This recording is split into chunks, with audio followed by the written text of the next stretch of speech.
Welcome to breakfast show. నేను నాగరాజ్. తిరుమలలో మరో కలకలం, దేశవ్యాప్తంగా సంచలనం. ప్రపంచమంతా శ్రీవారి భక్తుల్లో ఆసక్తికర చర్చ. ఒరిజినలా, డూప్లికేటా? ఎవరు చేశారు, ఎప్పుడు చేశారు, ఎందుకు చేశారు ఈ పని, ఎలా చేశారు ఈ పని, ఇంతకీ ఏం చేశారనే కదా మీ doubt. Just watch. Social media ఎప్పుడు ఏదో చర్చకో రచ్చకో వేదిక, మంచో చెడో అభిప్రాయాలు పంచుకునే వారధి, ఉద్యమాలకు కొత్త పంథ, గల్లీ నుంచి ఢిల్లీ వరకు కుదిపేసే బలమైన సాధన. ఈ తరం ఆ తరం తేడా లేదు, అన్ని తరాల అంతరంగాల ఆవిష్కరణకు వేదిక సోషల్ మీడియా.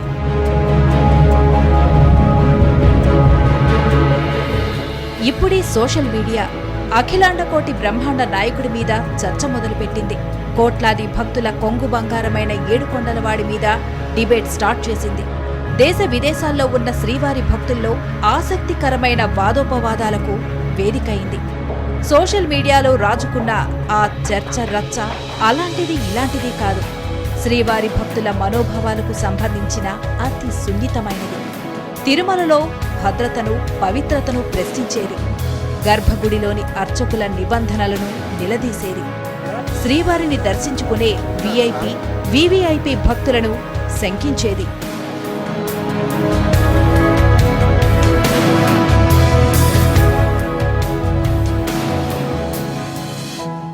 భద్రత రీత్యా, పవిత్రత రీత్యా తిరుమల శ్రీవారి ఆలయంలోకి కెమెరాలు అనుమతి లేదు. మాన్యుడైనా, సామాన్యుడైనా, పేదవాడైనా, పెద్దోడైనా సరే స్వామివారి గర్భగుడిలో ఫోటోలు కానీ వీడియోలు కానీ తీయకూడదు. ఈ నిబంధన ఇప్పటిది కాదు, చాలా ఏళ్లుగా ఉన్నదే. తెలిసి కానీ తెలియక కానీ మూల విరాట్ ఆలయంలోకి కెమెరాలు, సెల్ఫోన్ కెమెరాలతో కానీ ప్రవేశించరాదు. వీడియోలు, ఫోటోలు తీయకూడదని కట్టుదిట్టమైన ఏర్పాట్లు చేశారు. అడుగడుగునా ఉండే నిఘా వ్యవస్థ ఈ నిబంధనను ఎవ్వరూ ఉల్లంఘించకుండా నిత్యం గమనిస్తుంటుంది. అయితే తాజాగా ఓ వీడియో కలకలం రేపుతోంది. శ్రీవారి గర్భగుడిలో స్వామివారికి హారతిస్తున్నట్లు ఓ వీడియో క్లిప్ సోషల్ మీడియాలో చర్చకు తెరలేపింది.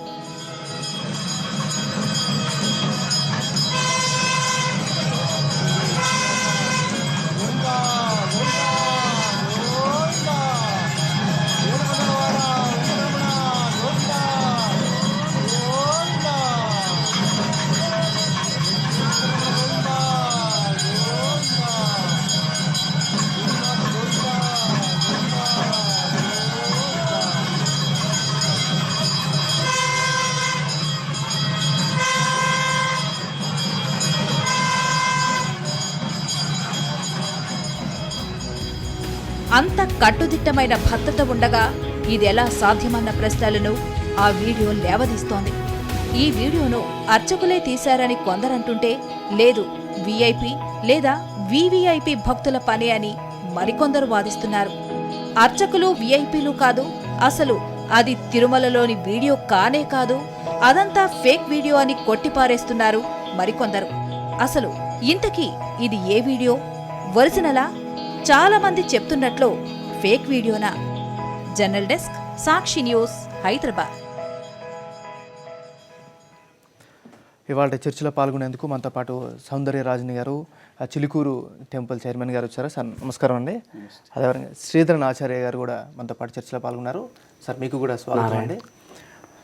గురువు గారు, ఈరోజు చూస్తూ ఉన్నాం ఒక వీడియో ఈరోజు సోషల్ మీడియాలో చాలా హల్చల్ చేస్తూ ఉన్నటువంటి పరిస్థితి చూస్తున్నాం.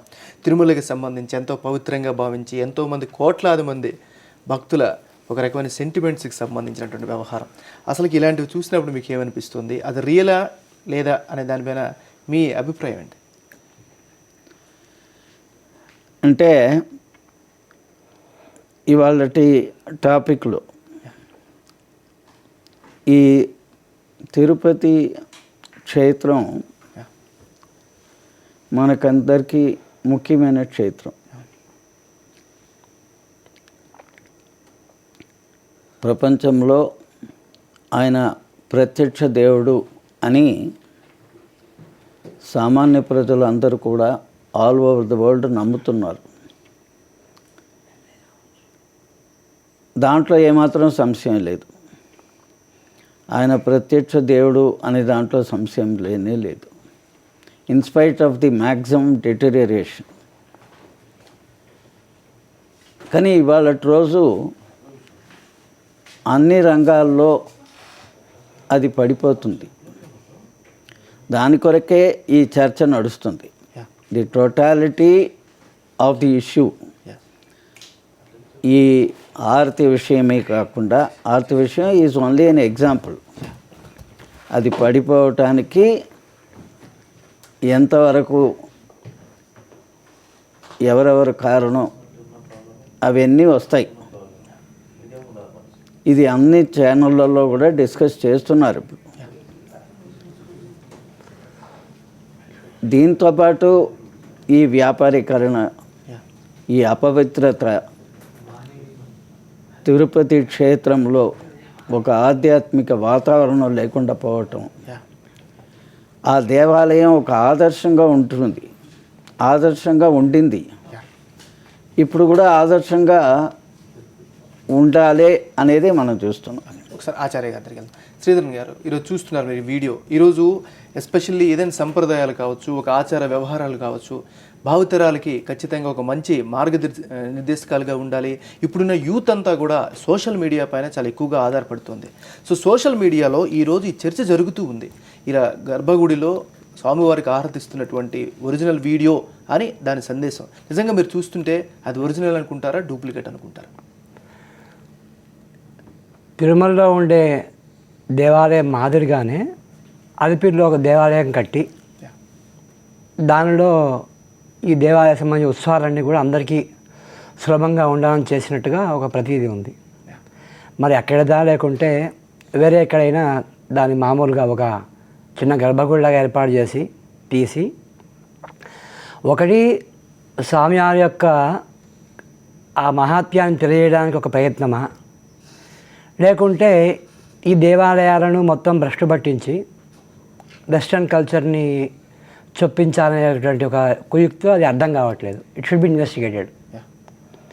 ఒక ఆగమశాస్త్ర ప్రతిష్ట చేసే ఆచార్యుడిగా నా యొక్క ఆవేదన ఏంటంటే, అర్చకుడికి ప్రతిష్టాచార్యుడికి మాత్రమే బింబ ప్రతిష్ట, బింబ అపకర్షణ. ప్రతిష్టలో పరమాత్మకు 16 కళలను సోమో ధేనుగుం సోమో అర్వం తమాషం అనే మంత్రంలో ద్వారా పరమాత్మను ఆవాహన, అదేవిధంగా అనేక ముద్రలు, పద్మ, శంఖ, చక్ర అనేక ముద్రలు చూపించి పరమాత్మను ఆవాహన చేసేటువంటి వాడు అర్చకుడు. రెండవది యజ్ఞాది కర్మలు చేసే ఆచార్యులు ప్రతిష్ట చేసేప్పుడు. అదేవిధంగా దేవాలయం బాగా శిథిలమైపోయి జీర్ణమయ్యే దశలో మళ్ళీ పరమాత్మకు ఉండేటువంటి షోడశ కళలు, శాంతి కళ, సృష్టి కళ, రతినీ కళ, పుష్టి కళ అని 16 కళలు కూడా ఉన్నవి కదా.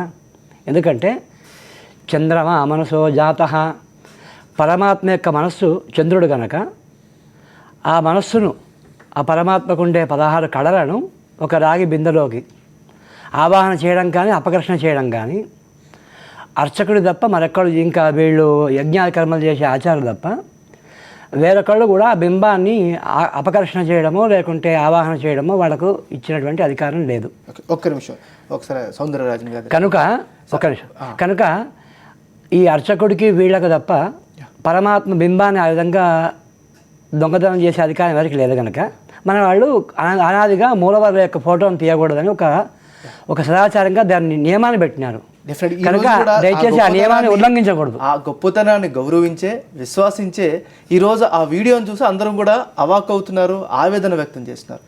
గురుగారు మీరు చెప్పండి, అంటే ఈరోజు ఇంత చర్చ జరుగుతున్న నేపథ్యంలో అసలు ఎందుకు అలాంటి చర్చను కూడా చేపట్టాల్సిన పరిస్థితి మనకు కనిపిస్తుంది? అసలు ఎందుకు వచ్చిందంటే ఈ వ్యాపారీకరణ, ఈ ఆగమ శాస్త్రానికి విరుద్ధంగా చేసేటటువంటి ఈ పద్ధతిలో పోయినారు కనుక ఇది వచ్చింది. అంటే ఇప్పుడు ఎవరు చెప్పినట్టు, ఇప్పుడు శ్రీధర్ గారు చెప్పినట్టు కావచ్చు, అందరూ ఇలాంటి పెద్దవాళ్ళు చెప్తున్నట్టు కావచ్చు, లోపలికి ఎంట్రీ ఎవరికి ఉండదు. స్వామివారిని సేవించే అధికారం కానీ ఆ కొంతమందికి మాత్రమే ఉంటుంది. సో ఆయన చూడడం కోసం ఎంతో వ్యయ ప్రయాసాలకు వచ్చి అక్కడ వరకు వెళ్తూ ఉంటారు. లోపలికి సెల్ ఫోన్లు కానీ కెమెరాలు కానీ ఇతరత్ర ఏవి కూడా అనుమతించరు.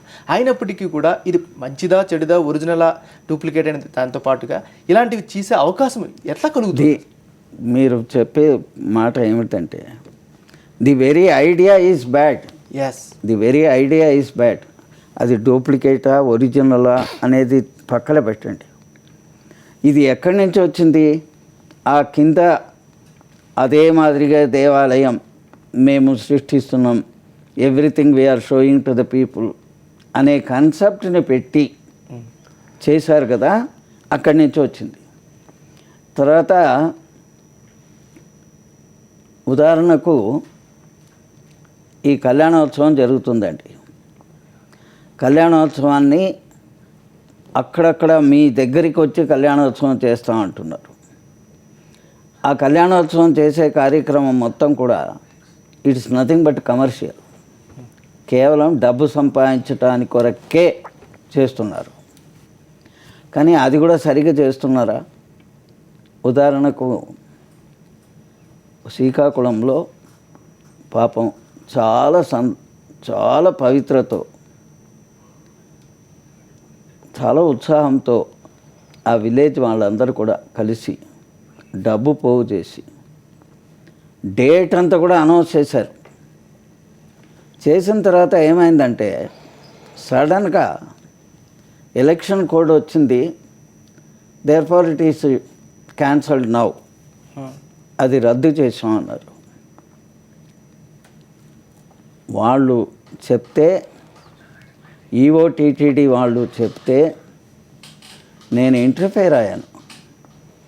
సరే ఏదో పొరపాటు జరిగిపోయిందండి, ఇప్పుడు ఆగండి, లేకపోతే it would have become a very big issue.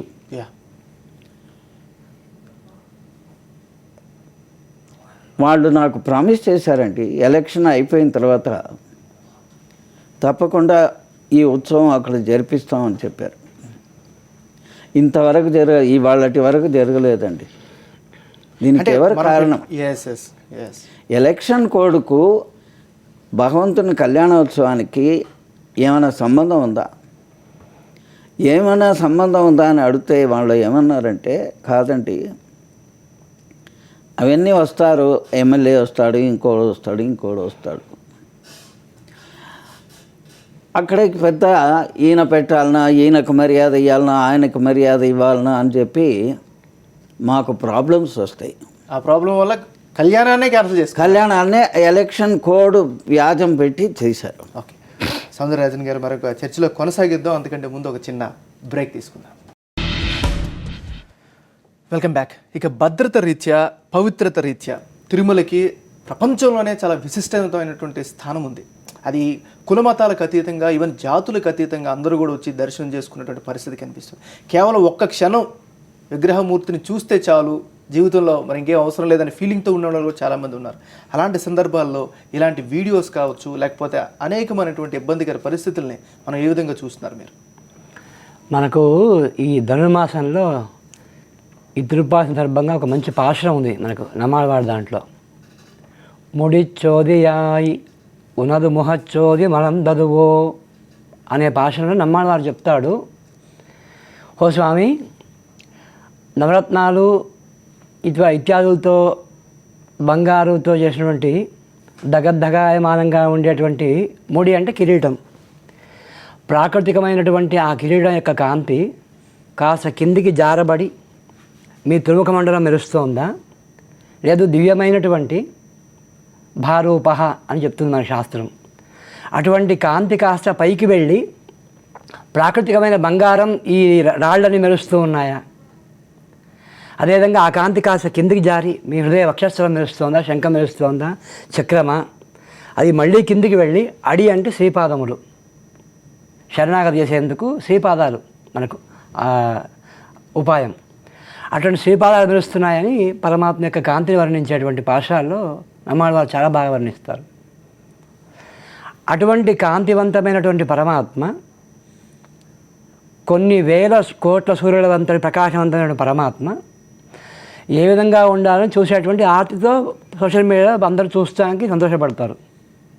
కానీ ఇక్కడ జరుగుతుంది ఏమిటంటే వారు చెప్పినట్టుగా ఎవరికి ఎక్కడ విధి నిషేధం, డూ అండ్ డోంట్, నిషేధమైనటువంటి వాటి యందు ఈ పొలిటికల్ ప్రెషర్ వల్ల కానివ్వండి, ఆ అర్చకులు ఉండే వాటిపైన ఉండేటువంటి ఒత్తిడి అనుకోండి, వాళ్ళకు స్వేచ్ఛ లేదు. వాడు కూడా అర్చక పరాధీనుడే వాడు కూడా. ఎందుకంటే ఎండోమెంట్ అనో ఈవో అనో లేకుంటే పొలిటికల్ వాళ్ళనో వచ్చి దీనిలో ఒక రహస్యం చెప్పవలసింది ఏమిటంటే, అర్చకుడు ఆరాధన పూర్తి చేసి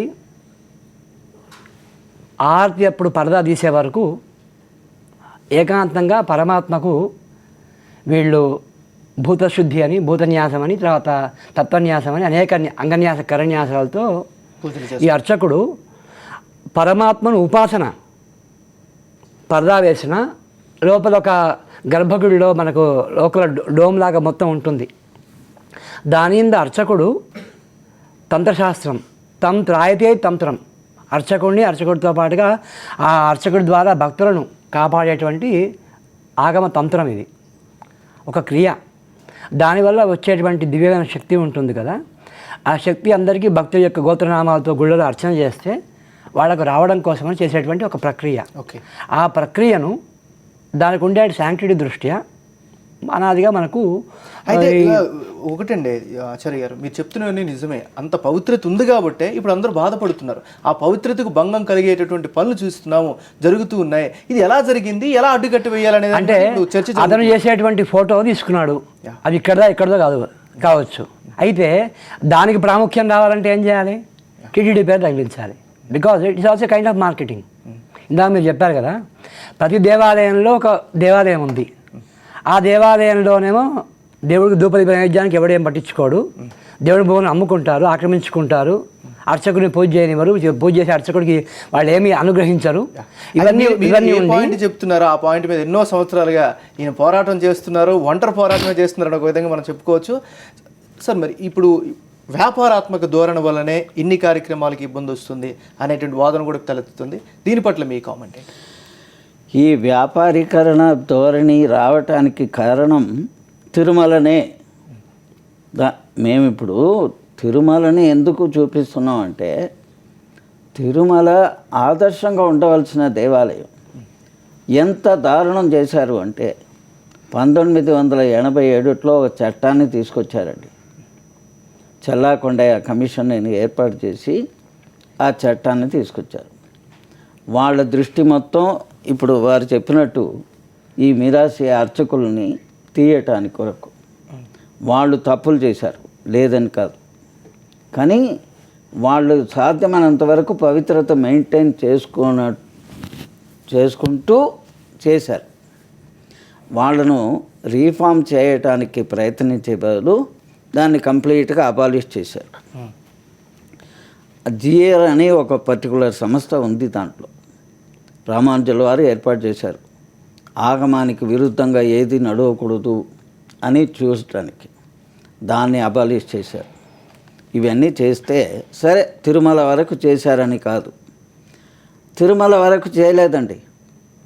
పూర్తి ఆంధ్రప్రదేశ్లో చిన్న దేవాలయాల్లో కూడా దాన్ని అమలుపరిచారు. అమలుపరిచిన తర్వాత అప్పుడు ఒక మాట సుప్రీంకోర్టులో కేసు వెళితే సుప్రీంకోర్టులో చెప్పారండి, మా తిరుపతి దేవస్థానంలో పూజారికి ఎంత జీతం ఇస్తామో అది మామూలు పోచమ్మ దేవాలయానికి కూడా అందిస్తాం అని అన్నారు అని అఫిడవిట్ దాఖలు చేశారు. ఉంది నా దగ్గర కాపీ. కానీ తర్వాత ఏమైంది, బోల్డ్ అన్ని డెవలప్మెంట్స్ జరిగినాయి. అవన్నీ మనం అవి అవసరం లేదు. ఇవాళ రోజు తిరుపతిలో ఉండేటటువంటి మలలో ఉండేటటువంటి అర్చకునికి 50,000 రూపాయలు జీతం. కానీ ఈ అమలుపరిచారే, ఆ అమలుపరిచినటువంటి దేవాలయాల్లో ఉండే అర్చకునికి 5 రూపాయలు కూడా జీతం లేదు. అయితే మొత్తం అది మీరు అన్నట్టుగా మనం ఏర్పాటు చేసుకున్నటువంటి వ్యవస్థ కంప్లీట్గా ఫెయిల్యూర్ అవడం వల్ల అది ఎంత ఫెయిల్యూర్ అయింది అనేది ఒక్క దృష్టాంతం ఇస్తానండి. మీరందరూ ఇప్పుడు ఈ ప్రేక్షకులన్నీ చూసి తెలంగాణ ప్రాంతంలో చాలా దేవాలయాలు నాశనం కావటానికి ఈ చట్టమే కారణం. ఉదాహరణకు ఇక్కడ నాగర్ కర్నూలు మహబూబ్నగర్ డిస్ట్రిక్ట్లో నాగర్ కర్నూలు నుండి 30 కిలోమీటర్స్ దూరంలో మామిళ్ళపల్లి అని ఒక దేవాలయం, ఒక ప్రదేశంలో నరసింహస్వామి దేవాలయం ఉందండి. 400 ఎకరాల భూమి ఆ దేవునికి. కానీ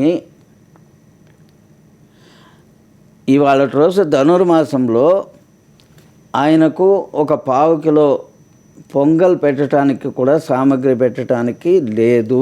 ఓకే, ఈ పరిస్థితి గల కారణం ఏంటి? ఎట్లా దీన్ని నిరోధించాలి? కారణం చిన్న బ్రేక్ తీసుకుందాం. Welcome back. ఆచార్య గారు, ఈ వీడియో ఎవరు తీశారు, ఎట్లా తీశారు అనే దాని మీద భిన్న వాదనలు వినిపిస్తున్నాయి ఇప్పుడు సొసైటీలో గత వారం 10 రోజులుగా.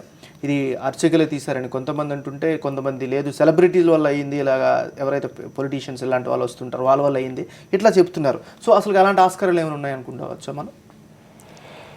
ఎందుకంటే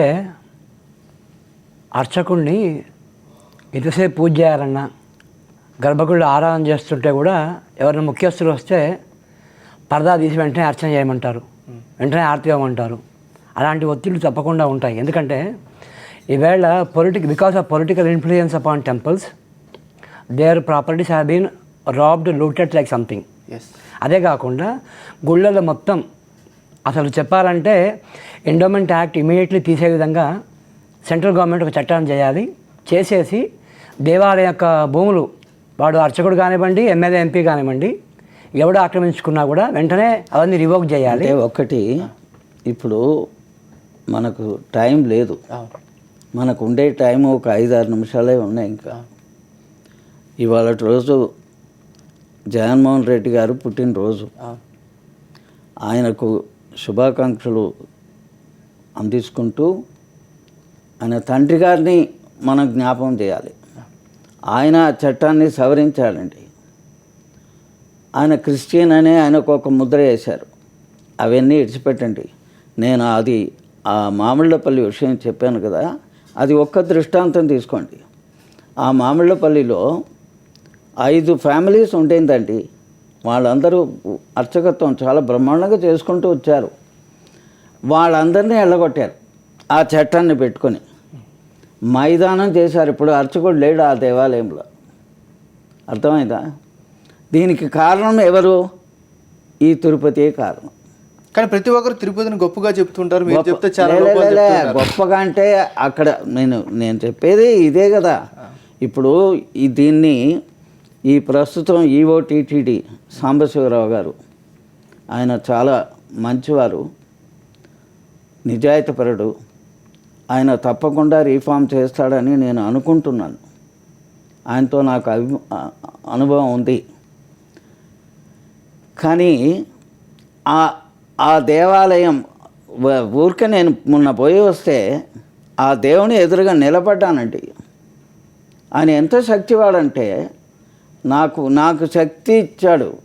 ఆయన చెప్తున్నాడు నాకు ఎప్పటికీ, నేను చెప్తాను, నువ్వు పోరాడు, నేను నీకు శక్తి ఇస్తాను. ఇంకొక దృష్టాంతం చెప్తానండి. మీరంతా కడప నుంచి పోతుంటే, తిరుపతికి పోతుంటే ఒంటిమింట అని ఒక దేవాలయం పెద్దగా ఉంటాయి. 2000 సంవత్సరాల దేవాలయాలు. కానీ ఆ దేవునికి ఒక 1/4 కిలో అన్నం లేదండి ఇవాళ రోజు. ఇవన్నిటికీ కారణం తిరుపతి అండి. ఇవి అన్నిటికీ కారణం తిరుపతి, తిరుపతి, తిరుపతి.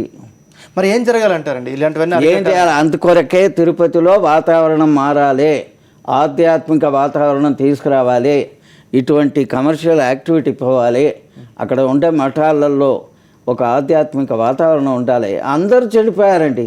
అర్చకులు చెడిపోయారు, మఠాధిపతులు చెడిపోయారు, ధర్మానికి విరుద్ధంగా నడుస్తున్నారు. దానివల్ల ఈ గొడవ వచ్చింది. ఈరోజు చర్చిలో కూడా అంతర్లీనంగా ఒక ఇది ఉందండి గురుగారు, మీరు అబ్జర్వ్ చేస్తారో లేదో. ఈరోజు కొత్త జనరేషన్ బాధపడుతుంది, ఆచార్యాలన్నీ మంట కలిసిపోతున్నాయని. అంటే ఎవరైతే పోరాటం చేయాలో వాళ్ళు వదిలేశారు, కొత్త జనరేషన్ పాటు పడుతుంది. ఆశ్చర్యం అంటే ఇవాళ చిలుకూరు నుంచి నేను వచ్చినాను, చాలామంది యంగ్స్టర్స్ అందరూ వస్తున్నారు. చాలా youngsters, 80% of the devotees are youngsters.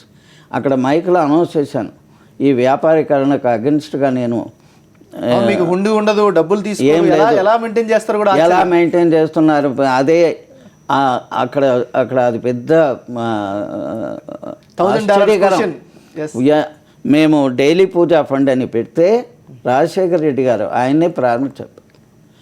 7 కోట్ల రూపాయలు వసూలు అయిందండి ఇంతవరకు. మేము ₹1 తీసుకోలేదు దాన్ని, అది 10 కోట్ల వరకు. తర్వాత 10 కోట్లు అయిన తర్వాత ₹1 కోటి మనం అలాట్ చేద్దాం ఈ చిన్న దేవాలయాల కొరకు అని అనుకుంటున్నాను. అది అయితే గురుగారు ఇప్పుడున్నటువంటి పరిస్థితుల్లో ఫైనల్గా మీరు ఏం చెప్పాలనుకున్నారు సొసైటీకి కానీ ఏదైనా సరే? ఏం చేసేది కాదు, తిరుపతి మొత్తం మారాలి.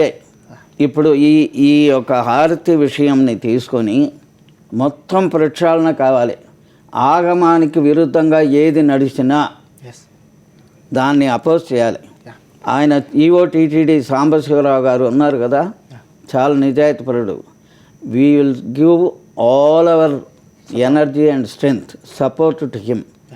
మీరు తప్పకుండా ప్రక్షాళన చేయండి. ఈ విఐపి ట్రీట్మెంట్ని తీసేయండి. విఐపి అనే శబ్దం వద్దండి. దేవుని ఎదురుగా ఎందుకండి విఐపి? ఆయన ఎదురుగా ఎందుకు విఐపి? సార్ ఫైనల్గా మీరేం చెప్తారు? తిరుమలపతి దేవస్థానానికి ఒక పెద్దన్న పాత్రగా అనేక వేల కోట్ల సంపద ఉంది కదా. ఇది ఇక్కడ తెలంగాణ ప్రాంతం కానివ్వండి, అదేవిధంగా రాయలసీమ ప్రాంతం కానివ్వండి, దేశంలో అనేక దేవాలయాలు పూర్తి దీనావస్థకు వచ్చినాయి. అన్ని దేవాలయాలకు దాని వద్ద ఉండే సంపద అంతా కూడా కాపాడేందుకు ఉపయోగపడాలి. అప్పుడే కూడా సాంప్రదాయం అంటే ధర్మం అంటే చూస్తుంది. అర్చకులకు భుక్తి కానివ్వండి, పోషణ కానివ్వండి, దుబాయ్ నైవేద్యాలు కానివ్వండి జరిగితే బాగుంటుంది. అలా కాకుండా అక్కడ విగ్రహాలు తీసుకువచ్చి అన్ని కూడా కళ్యాణం చేస్తామంటున్నారు కదా, అది కాదు కావాల్సింది. ప్రతి దేవాలయంలో విగ్రహాలు ఆల్రెడీ ఉన్నవి, ఆల్రెడీ దేవాలయం నడుస్తోంది. ఆ దేవాలయంలో కళ్యాణం జరిగేదాకా చూడాలి. కనుక ఆ విధంగా సంపద అంతా కూడా డిస్ట్రిబ్యూట్ కావాలి. ఆచార్య గారు, అదేవిధంగా సౌందర్య గారు, మీరు వచ్చి ఈరోజు చాలా సంతోషం. పాల్గొన్నారు. సో ప్రతి ఒక్కరి బాధ్యత ఇది. ముఖ్యంగా ఆచారాలని, ధర్మాలని కూడా పరిరక్షించాల్సినందుకు ప్రతి ఒక్కరు చిత్తశుద్ధితో పోరాటం చేయాల్సిన అవసరం ఉందని వక్తలు చెప్తున్నటువంటి పరిస్థితి. ఇదే వాళ్ళ బ్రేక్ఫాస్ట్ షో.